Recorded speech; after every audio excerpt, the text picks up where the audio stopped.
Hi all. Now we are going to discuss about the network analysis in management optimization technique. Network is it is interrelated activities and events of a particular project. For the completion of a particular project, the activities and events of that project must be completed.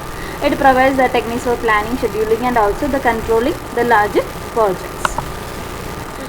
What are the objectives of this network analysis? First one, the minimization of total cost, then minimization of order time, and also the minimization of cost of project for a given time, and also minimization of time for a given cost, and also the minimization of idle time. Then different terms which are related to this network analysis. The first one is activity. Activity means it is a task associated with that particular project or the actual performance of that particular project. Then comes the events. Events means represented in terms of time. It is a start or completion of a task represented in the form of circle. In this example, in circles where 1, 2, 3, 4 are represented in circles. Circle number 1 is say an event. Circle 1 is a tail event, also the head event is 4. Then what are the examples of these activities and events? And for the activity, example budget preparation, concrete mixing, etc. In events, design completion, then showroom inauguration, etc.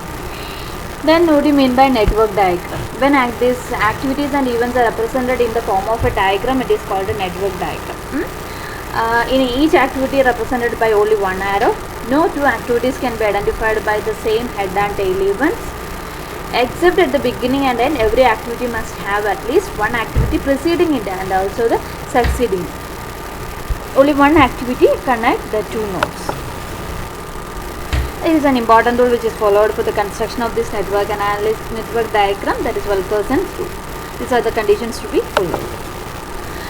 Then very important term which is related to this network analysis is earliest and the latest event times. First one, earliest event time, which is represented as TE. It is simply earliest occurrence of a particular event. Then latest event time is represented as TL, and it is the latest occurrence of that particular event. Then comes the earliest start time and the earliest finish time. Earliest start time is represented as EST and the earliest finish time is represented as EFT. In earliest start time, it is the earliest occurrence of a particular tail event of an activity. For activity 2-3, earliest start time is E2. 2 is the starting point. Then EFT means earliest finishing time. That is finishing time. That is EST plus activity duration. Then comes the latest finish time. Latest finish time, latest expected time of head event. For the activity 2-3, LFT is equal to L3. Then comes latest starting time. LFT minus activity duration. Then the slack and float. Slack, in the case of event, slack is followed. Slack is the difference between the earliest event time and the latest event time. That is L2 minus E2. Float is related to the particular activity. That is total float is equal to LFT minus EFT or LST minus EST. That is latest finishing time minus earliest finishing time or latest starting time minus earliest starting time. Then free float.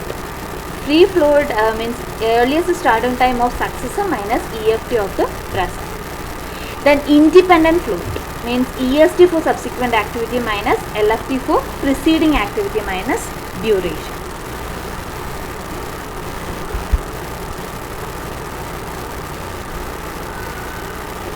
Okay, these are all about the network analysis. What are the rules are to be followed and also the different terms related to this network analysis.